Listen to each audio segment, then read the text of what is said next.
Taman stepped off the transport ship and looked around at the massive space station floating in orbit around Nexus Prime. The Galactic Academy was bigger than any building he had ever seen on Earth. Tall towers reached up toward the stars, and thousands of windows glowed with warm light. Ships from dozens of different worlds were docked at the station's ports. He pulled his single bag over his shoulder and walked toward the main entrance. Other students moved around him, but they were not like any people he had ever seen. Some had blue skin and 4 arms. Others looked like giant insects walking on 2 legs. A few seemed to be made of living crystal that sparkled in the station's lights. "You must be the human," said a voice behind him. Taman turned around. A tall, thin creature with purple skin and large black eyes was looking at him. It had long fingers that ended in sharp points. "Yes, I'm Kang Taman from Earth," he said with a smile. "Nice to meet you." The alien stepped back a little. "I am Yuki from the Keth Empire. I have heard about your kind. They say Earth is a death world." Taman laughed. "It's just home to me. What's a death world?" Yuki's eyes grew even bigger. "A planet where everything tries to kill everything else, where creatures fight and hunt and die every day, where the weather can destroy entire cities and the ground shakes without warning." "Oh, that," Taman said, still smiling. "Yeah, Earth can be tough sometimes, but it's beautiful too." Yuki did not look like she believed him. She walked away quickly, her tail swishing behind her. Taman found his way to the student housing area. His room was small but clean, with a window that looked out at the stars. He put his bag on the bed and pulled out a picture of his family. His little sister Yunji was holding their pet dog in the photo. The dog was a German Shepherd mix that weighed almost as much as Yunji did. A soft beeping sound came from his door. When he opened it, a robot was waiting with his class schedule and student identification card. "Welcome to Galactic Academy," the robot said in a flat voice. "Your first class begins tomorrow at 800 station time. Professor Velthara will be teaching Introduction to Xenobiology." The next morning, Taman walked into his first classroom. It was huge, with seats arranged in a circle around a central area. Students were already sitting in small groups, talking quietly. When he entered, the room became very quiet. He found an empty seat and sat down. The student next to him looked like a large insect with multiple eyes and clicking mandibles. It was wearing some kind of breathing apparatus over its mouth. "Hello," Taman said. "I'm Taman." The insect student made several clicking sounds. A small device on its chest translated the sounds into words. "I am Rovan of the Hive Collective. You are the Deathworlder." "I guess so," Taman said. "What's your world like?" "Safe," Rovan clicked. "Very safe. No predators, no dangerous weather, no toxic plants. Everything is controlled and predictable." "That sounds nice," Taman said, though he was not sure he meant it. A new voice joined their conversation. "I have heard that humans can survive almost anything." The speaker was a blue-green creature that looked like it belonged in water. Gills on the sides of its neck opened and closed as it breathed. "I am Nala from the Deep Current worlds. We're pretty good at adapting," Taman said. "What about your world?" "Peaceful oceans," Nala said. "Warm currents, plenty of food, no conflicts." Before Taman could ask more questions, the room became quiet. A tall figure entered from a side door. Professor Velthara looked like she was made of living diamond. Light seemed to move through her crystalline body in slow waves. Welcome, students, to Introduction to Xenobiology. Her voice rang like distant music. This semester, you will learn about life forms from across the galaxy. You will study creatures that have adapted to survive in environments that would kill most other species. She looked directly at Taman when she said this. You will learn to observe, to understand, and to work safely with beings very different from yourselves, the professor continued. Some of you come from worlds where danger is rare. Others, her gaze found Taman again. Others come from worlds where danger is a daily reality. Yuki whispered something to the student next to her. Taman caught the word Deathworlder again. Professor Velthara activated a holographic display in the center of the room. Images of strange creatures appeared in the air above them. Some had too many teeth. Others had claws longer than Taman's fingers. A few looked like they were made of living fire. These are predators from various worlds, the professor said. Each has evolved perfect hunting abilities, perfect killing abilities. In 3 weeks, you will have practical examinations with live specimens. The room filled with worried sounds. Students clicked, chirped, and made bubbling noises. Rovin's breathing apparatus hissed faster. But, Professor, Yuki said, raising one of her 4 hands, surely you don't mean actual live predators? Of course I do, Professor Velthara replied. How else will you learn? Do not worry. We have full safety protocols in place. Medical teams, containment fields, emergency teleportation systems. Taman raised his hand. What kind of predators? Various types, the professor said. Each student will be randomly assigned a different species. Some may be small and quick, others large and powerful. All will be dangerous in their own way. Sounds interesting, Taman said. The entire class turned to stare at him. Yuki's mouth hung open. Rovin's clicking became very fast and high-pitched. Even Nala's gills stopped moving for a moment. Interesting, Yuki whispered. You think facing deadly predators is interesting? Well, yeah, Taman said. Back home, my mom is a wildlife veterinarian. I've been around all kinds of animals since I was little. They're usually not as dangerous as people think, once you understand them. Wildlife veterinarian, Nala repeated slowly. She works with wild predators? All the time, Taman said. Bears, wolves, big cats, venomous snakes, even sharks sometimes. The classroom became completely silent. Professor Velthara's crystalline body flashed brighter for a moment. I see, she said carefully.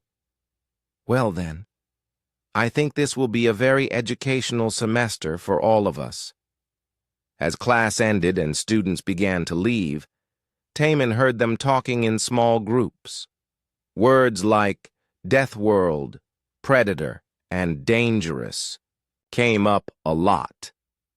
Some students pointed at him when they thought he was not looking. He did not understand why everyone seemed so worried. The creatures in the professor's presentation looked fascinating, but none of them seemed worse than a grizzly, bear, or a great white shark. His sister Yunji would probably want to pet half of them. That night, Taman called home using the Academy's communication system. Yunji answered, and he could see their family dog sleeping on her bed behind her. How's space school? She asked. Pretty good, Taman said. We're going to work with alien animals in a few weeks. Cool. Are they cute? Some of them.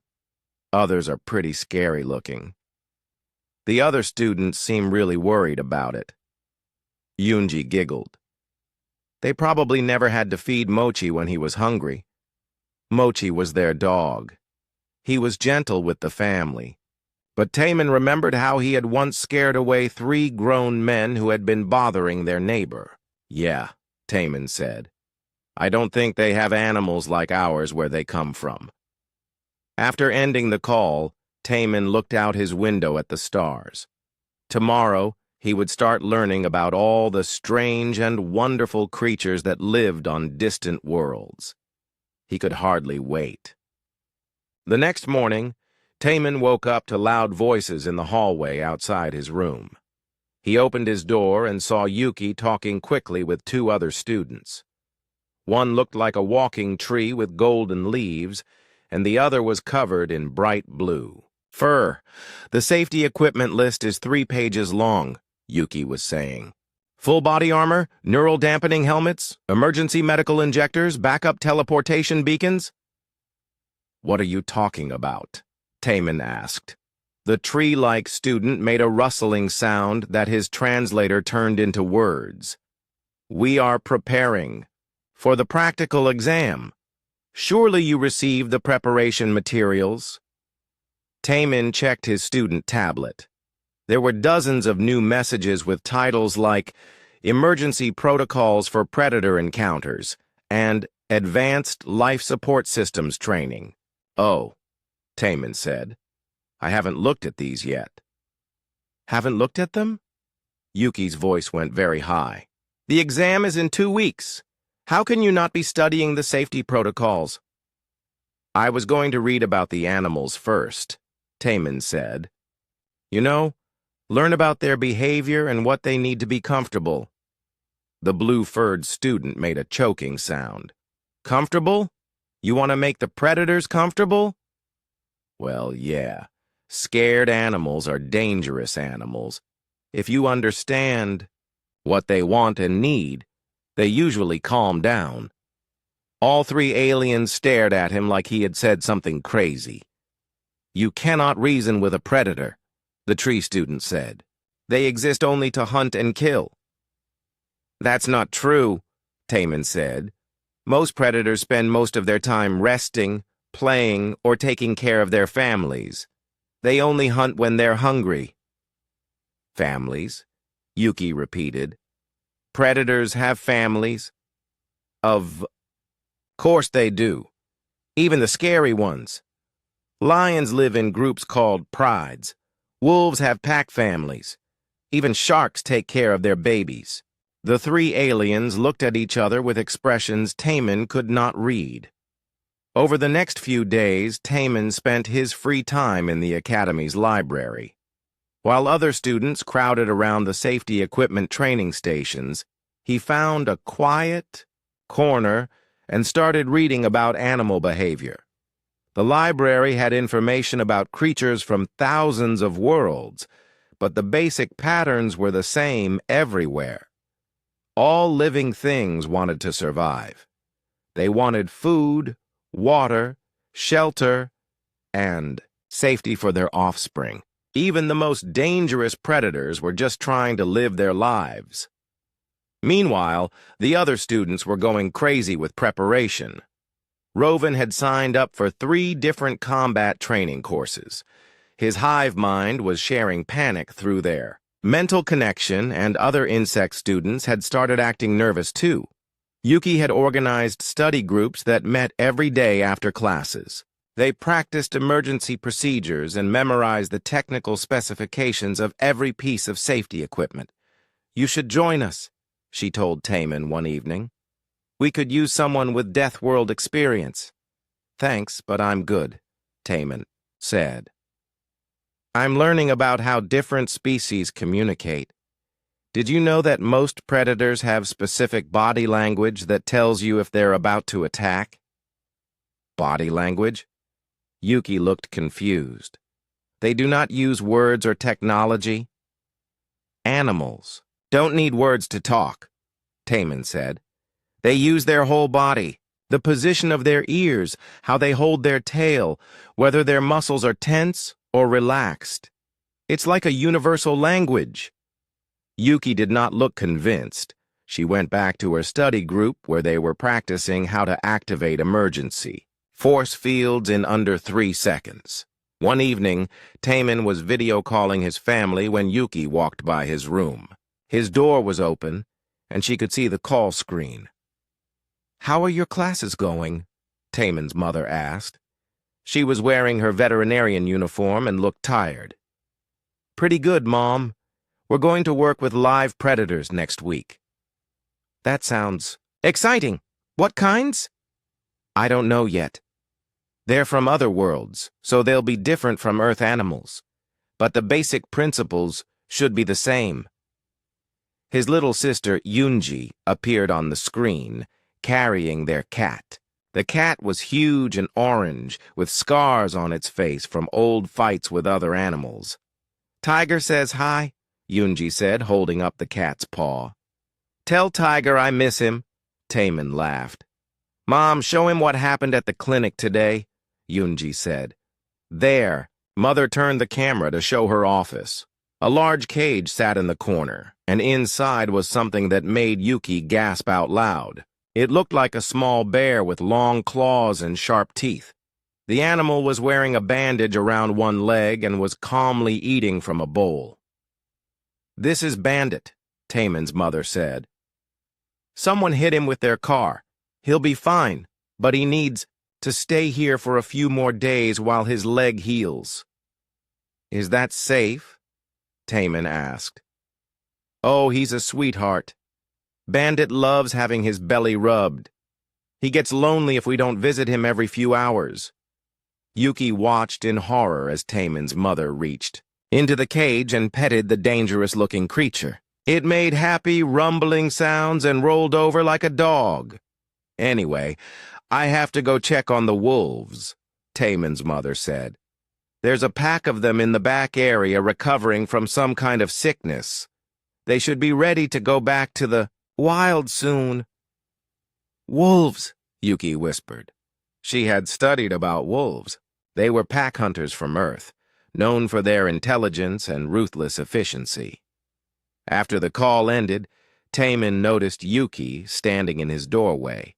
Her face had gone very pale.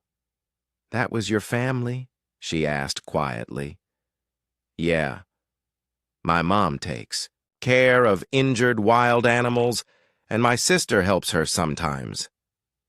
"Those creatures, they were predators." "Well, yeah. But they're just animals. They get hurt or sick like any other living thing. When you help them, they usually understand that you're not a threat." Your sister touched one of them. "Yunji's been around animals her whole life. She's better with them than most adults. Last year, she helped Mom take care of an injured mountain lion." Yuki made a small choking sound. "Mountain lions are apex predators. This one was just scared and in pain. Once Yunji started singing to her, she calmed right down. Animals like music, you know." That night, Yuki called an emergency meeting of her study group. She told them what she had seen. "The human's family lives with predators," she said. "Not just near them, with them, in their home." "That is impossible," said the tree student. "No intelligent species would allow predators in their living space." "I saw it myself. They touched the creatures. They spoke to them like they were friends. Rovin's breathing apparatus was working overtime." "Perhaps humans are not intelligent," he clicked. "Perhaps they are so primitive they do not understand danger." "No," said Nala, who had been quiet until now. "I have been watching the human in class. He understands things quickly. He asks good questions. He is not stupid." "Then how do you explain it?" Yuki demanded. "Maybe," Nala said slowly, "humans understand predators in a way we do not. The study—" Group fell silent. It was a troubling thought.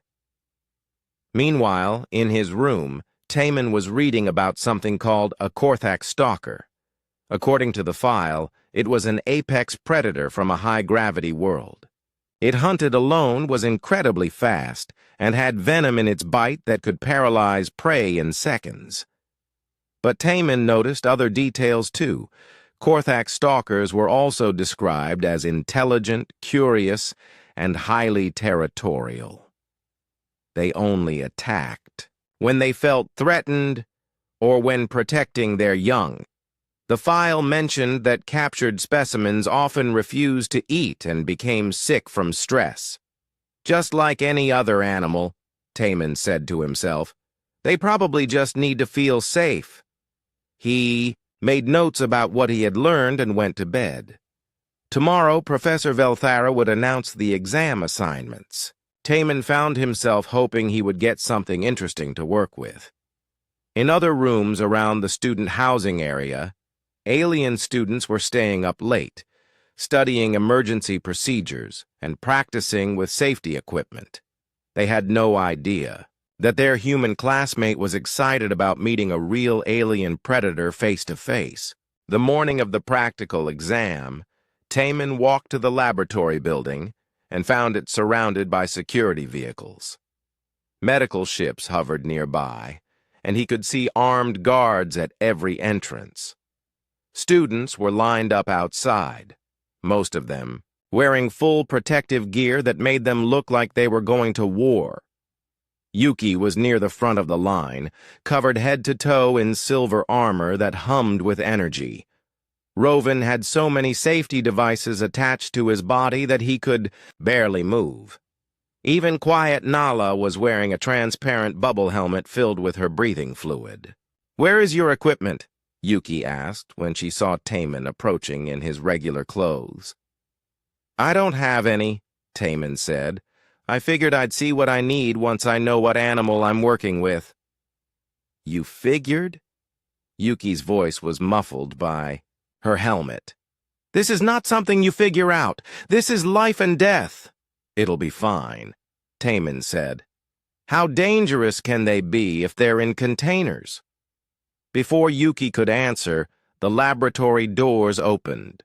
Professor Velthara appeared, her crystalline body flashing brighter than usual. Behind her, a team of technicians pushed floating carts loaded with sealed biocontainers. "Students, welcome to your practical examination," the professor announced. "You will be working in the main laboratory, which has been equipped with every safety measure our technology can provide. Medical teams are standing by. Emergency teleportation is available at any moment." She gestured to the containers. "Each of these holds a live specimen from a different world. You will draw numbers to determine your assignment. Your task is to safely remove the creature from its container, conduct a basic health examination, and collect tissue samples for analysis." "How long do we have?" asked the tree-like student. 30 minutes maximum. However, most of you will probably finish much sooner." Professor Velthara's gaze moved over the heavily armored students. Safety is more important than completion. They filed into the laboratory one by one. The room was huge, with individual workstations separated by energy barriers. Each station had enough medical equipment to run a small hospital. Taman drew his number from the selection box. It was 12. He looked at the list on the wall to see which container that meant. X-47, he read aloud. The students near him went very quiet. Even Professor Velthara paused what she was doing. "X-47?" she repeated. "Are you certain?" Taman checked the number again. "Yeah, that's what it says." Professor Velthara walked over to the container marked X-47. It was larger than the others and had 3 different warning labels on its sides. Danger symbols in dozens of alien languages covered every surface. "This specimen is a Korthak stalker from the world Xerion Prime," she announced to the class. "It is an apex predator with neurotoxic venom, razor-sharp claws, and reflexes faster than most species can perceive." "Maybe we should give him a different assignment," Yuki suggested quickly. "No," Taman said. "This is what I drew. It's only fair." "Young human," Professor Velthara said carefully. "Perhaps You do not understand. The danger. Korthak stalkers have killed 3 researchers in the past decade. Even with full safety protocols, they are extremely hazardous. What kind of safety protocols do you usually use? Taman asked. Full combat armor, neural dampening fields to slow the creature's reflexes, emergency medical team on standby, and automated sedation systems. Taman nodded. Okay, but I'd like to try a different approach first, if that's all right. Different approach? Professor Velthara's light patterns shifted in what might have been confusion. Just basic safety gear. Gloves, maybe some eye protection. I want to see how the animal behaves when it's not being overwhelmed with all the high-tech stuff. The laboratory became completely silent. Even the technicians stopped what they were doing to stare. Absolutely not, Yuki said from inside her. Armor. That is suicide. It might be, Taman agreed. But I don't think so. Most animals get more aggressive when they feel trapped or overwhelmed. All this equipment and energy fields probably scare them more than help. Professor Velthara looked uncertain. The safety protocols exist for good reasons. I understand. But if they worked well, you wouldn't have lost 3 researchers, right? Maybe it's time to try something different.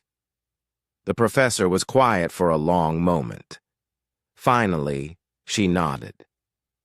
Very well, but we will have all safety systems ready to activate instantly. At the first sign of danger, you will be teleported out immediately. Fair enough, Taman said. The other students began their examinations first. Yuki worked with something that looked like a large, colorful bird. It was beautiful, but apparently quite venomous. Even with all her armor and safety equipment, she stayed as far away from it as possible, using long mechanical arms to take her samples.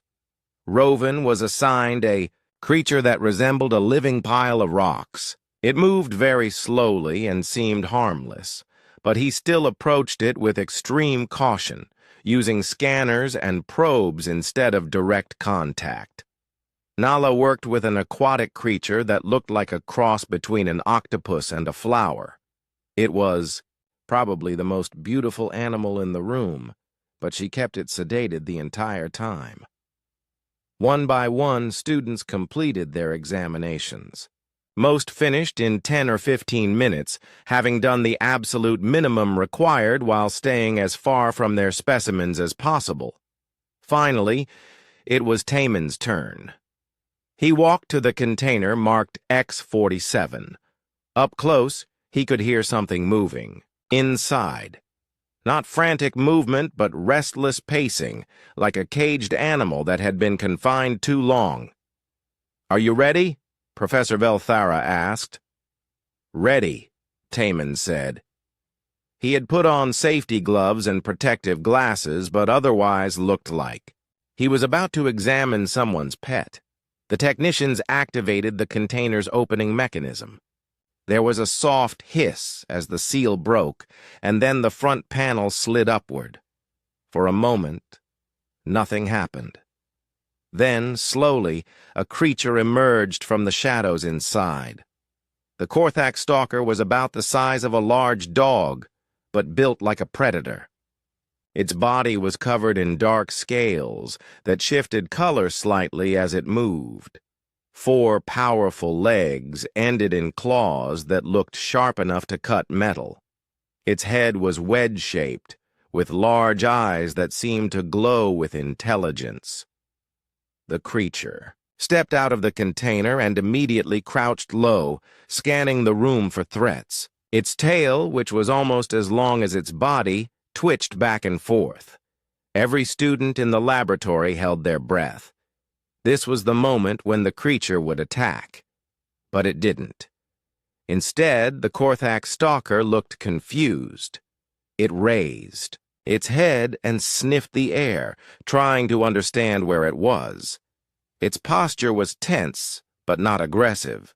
It looked more like a lost animal than a deadly predator. Hello there, Taman said softly. The creature's head snapped toward him.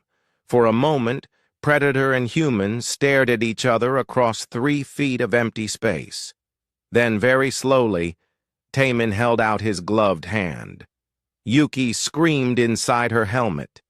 The Korthak stalker stared at Taman's outstretched hand. Its glowing eyes moved from the hand to his face and back again. The creature's tail stopped twitching, and its body remained perfectly still. "Easy," Taman said in the same soft voice his mother used with frightened animals. "I'm not going to hurt you." Behind the safety barriers, Yuki was making panicked noises inside her armor. Rovin's breathing apparatus was working so fast it sounded like a broken machine. Even Professor Velthara had moved closer to the emergency controls. But Taman ignored all of them. He was focused entirely on the creature in front of him. He could see the tension in its muscles, the way its claws gripped the metal floor, the slight flare of its nostrils as it caught his scent. "You're scared," he said quietly. "I get it. New place. Strange smells. Lots of noise. That's gotta be confusing." The Korthak stalker tilted its head slightly, like it was trying to understand his words. Its ears, which had been flattened against its skull, rose slightly. Taman took one small step forward.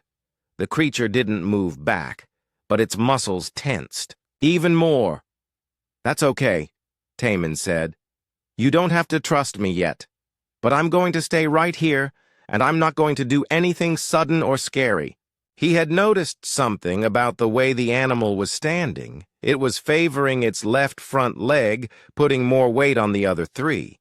Either it was injured or it had been cramped in the container for too long. "Your leg hurts, doesn't it?" Taman asked. "How long have you been in that box?" Professor Velthara's voice came through the laboratory's speaker system. "The specimen has been in transport for 6 days. It was captured on Zerion Prime and shipped here for study." 6 days in a box," Taman said to the creature. "No wonder you're unhappy." He looked more carefully at the Korthak stalker's body language. The signs were all there once he knew what to look for. The way it held its ears, the position of its tail, the tension around its eyes. This wasn't an aggressive predator ready to attack. This was a stressed, uncomfortable animal that wanted to be somewhere else. "You know what?" Taman said. "I bet you're hungry too. And thirsty. When's the last time you had a proper meal?" The creature made a sound, something between a growl and a whine. It was definitely trying to communicate. Taman turned to look at Professor Velthara. "Has it been eating?" "Very little," the professor admitted. "Korthak stalkers often refuse food in captivity. They become stressed and sick," Taman finished. "Yeah, that makes sense." He turned back to the creature. Very slowly, he sat down on the floor. This put him lower than the Korthak stalker, making him seem less threatening. "Better?" he asked. The creature's posture changed immediately. Its shoulders relaxed slightly, and it stopped gripping the floor so tightly with its claws. "Thought. So," Taman said, "predators don't like it when something bigger is looming over them. Makes them feel trapped." From her workstation, Yuki watched in amazement. The creature that had been described as one of the galaxy's most dangerous predators was actually starting to look calm. Taman held out his hand again, palm up this time. "Want to check me out? I know I smell weird compared to what you're used to." The Korthak stalker stretched its neck forward, nostrils flaring. It moved carefully, ready to pull back at any sign of danger. But Taman remained perfectly still. "Tatar." Creature's nose almost touched his glove. It sniffed carefully, taking in his scent. Then, to everyone's amazement, it took a step closer. "Good," Taman said softly. "See? I'm not so scary." Now he could see the creature more clearly. Its scales were duller than they should have been, and he could see patches where it had been rubbing against the walls of its container. There were small cuts on its legs and nose. "You've been trying to get out, haven't you?" Taman asked. "Scraping against the walls, looking for a way home." The Korthak stalker made another sound, longer this time, almost like it was agreeing with him. "I need to examine you," Taman explained. "Check your health. Take a small sample for testing. It won't hurt, but I need to touch you. Is that okay?" He moved his hand very slowly toward the creature's head. The Korthak stalker tensed, but didn't move away. Taman's gloved fingers touched the scales behind the creature's ears. They were warm and surprisingly soft.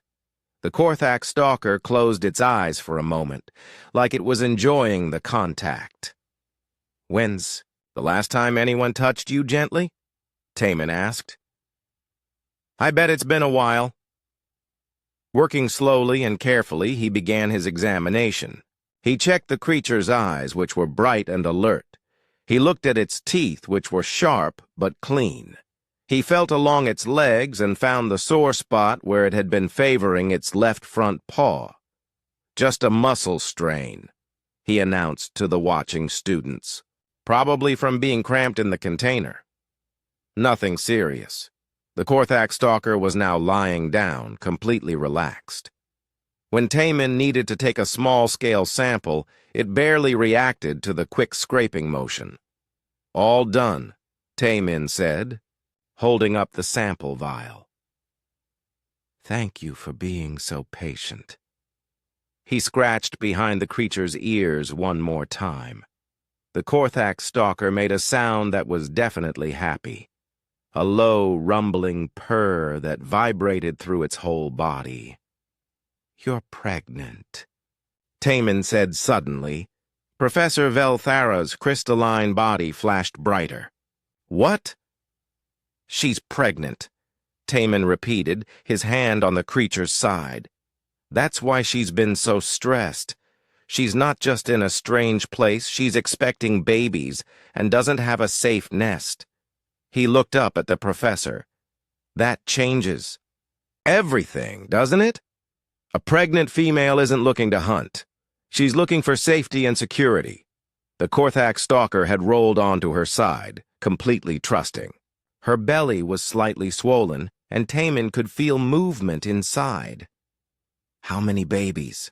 he asked her, even though he knew she couldn't answer in words, but she could answer in her own way. She placed one clawed paw on his arm, not to hurt him, but just to maintain contact. She was no longer the dangerous predator from the warnings. She was just a pregnant animal far from home who had found someone who understood. "Examination complete," Taman announced, standing up slowly. The Korthak stalker got to her feet as well, but stayed close to him. When he moved toward the data, recording station she followed. "Specimen is healthy but stressed from captivity," Taman said, speaking to the recording device. "Pregnant, approximately 4 to 6 weeks based on size and movement, dehydrated and undernourished. Recommend immediate return to natural environment or setup of proper nesting area with appropriate food and water."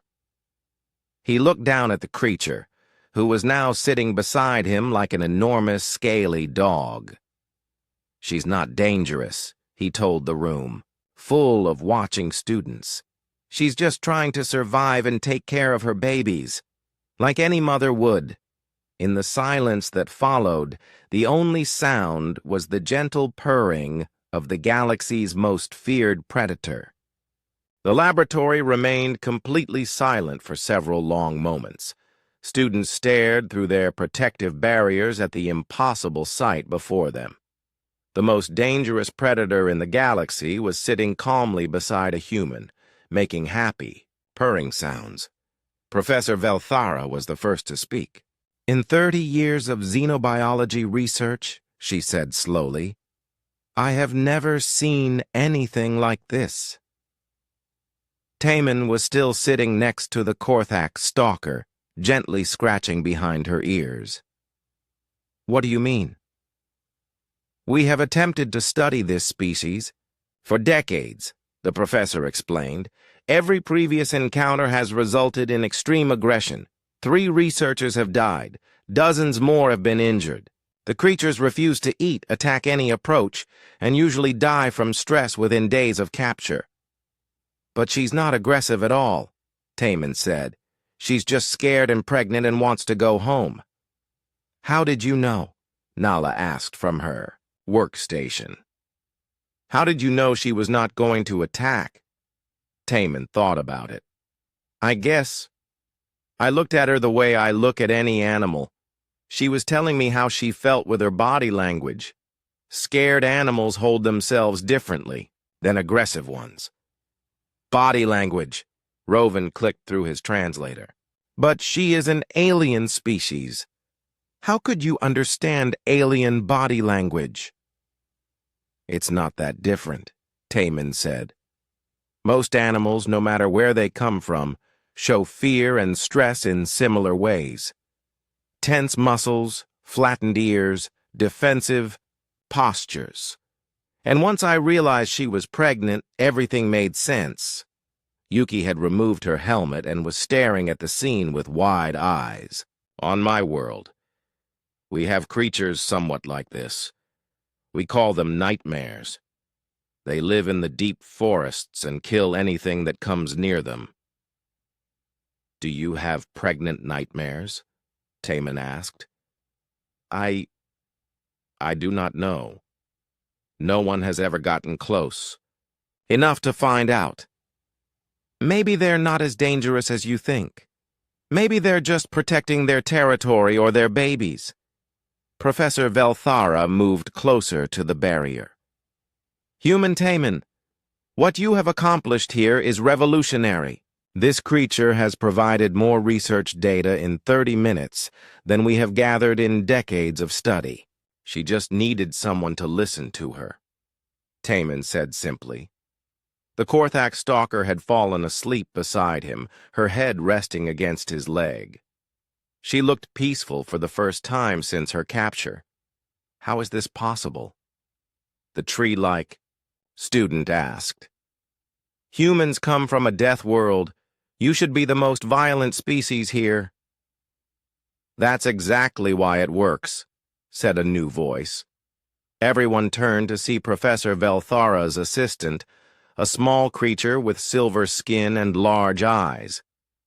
I have been studying human behavioral patterns since they joined the galactic community, she continued. Earth is indeed classified as a death world, but humans have evolved a unique survival strategy. What strategy? Yuki asked. Cooperation, the assistant said.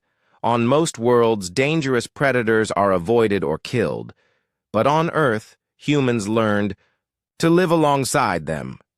They studied them, understood them, even formed partnerships with some species. Taman nodded. Dogs used to be wolves. Cats were wild hunters. Horses were prey animals that ran from everything. But humans figured out how to work with them instead of against them. This explains much, Professor Velthara said. Human empathy is not weakness, as some species believe. It is a survival adaptation from one of the most dangerous worlds in the galaxy. The Korthak stalker stirred and opened her eyes. She looked around the room, taking in all the watching faces, then looked up at Taman. I think she wants to go back to her container, Taman said. Not because she's scared, but because it's the closest thing to a den she has right now. He stood up slowly, and the creature followed him back to the bio-container.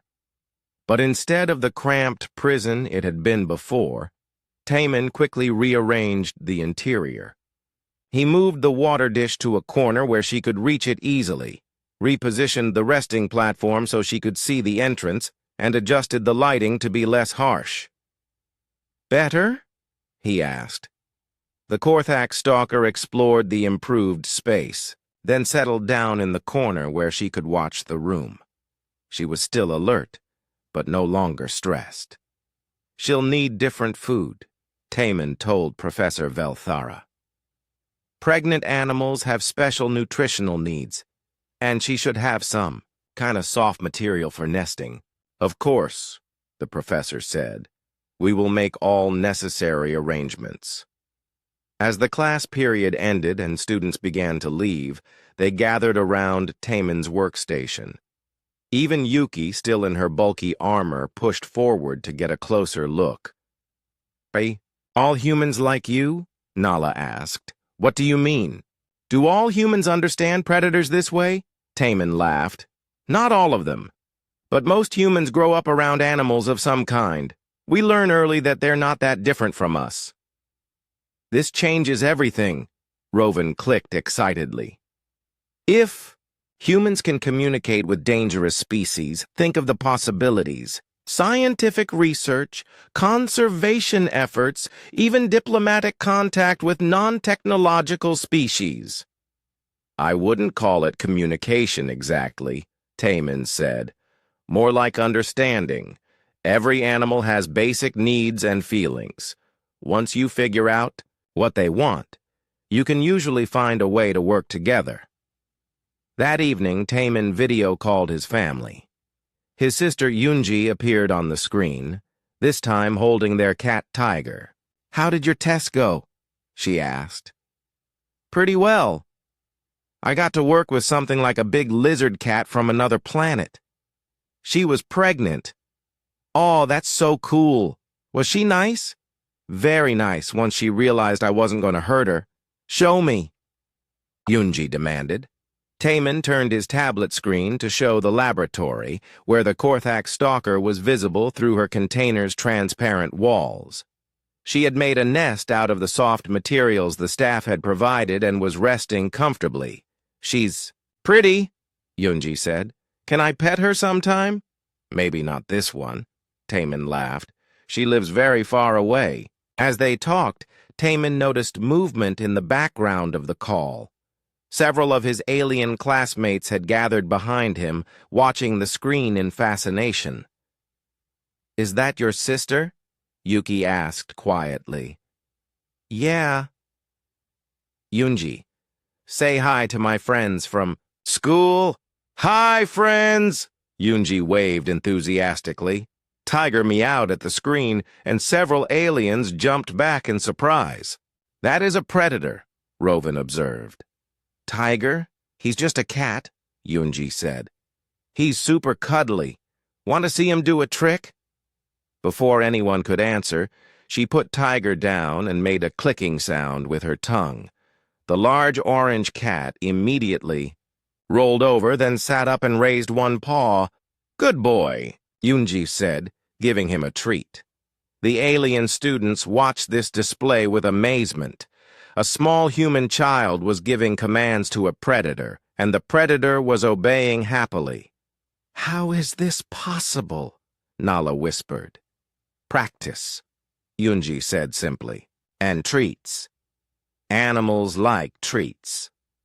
After the call ended, Taman's classmates stayed to talk. They had dozens of questions about Earth, about humans, and about animals. "Will you teach us?" Yuki asked finally. "About understanding animal behavior?" "Sure," Taman said. "But you might want to start with something smaller and less scary than a Korthak stalker." "What would you recommend?" Professor Velthara asked. She had been listening from the doorway. "Something social," Taman said. "A species that lives in groups and communicates with each other. They're usually easier to work with because they understand cooperation." "I will make arrangements," the professor said. "And Taman, I am recommending you for advanced placement in the xenobiology program. Your approach could revolutionize how we study and interact with species across the galaxy." "Thanks," Taman said. "But I'm just doing what anyone from Earth would do. We learned a long time ago that it's better to make friends than enemies, especially with things that have big teeth." Later that night, as Taman looked out his window at the stars, he thought about home. Earth really was a dangerous world compared to most others in the galaxy. But that danger had taught humanity something valuable: how to find common ground with any living creature, no matter how different or scary it might seem. Tomorrow, he would start teaching his new alien friends about animal behavior, and maybe, if they were lucky, they would learn that the universe was full of friends they just hadn't met yet. In the laboratory below, the Korthak stalker slept peacefully in her improved nest, no longer the galaxy's most feared predator, but simply a mother-to-be waiting for her babies to arrive.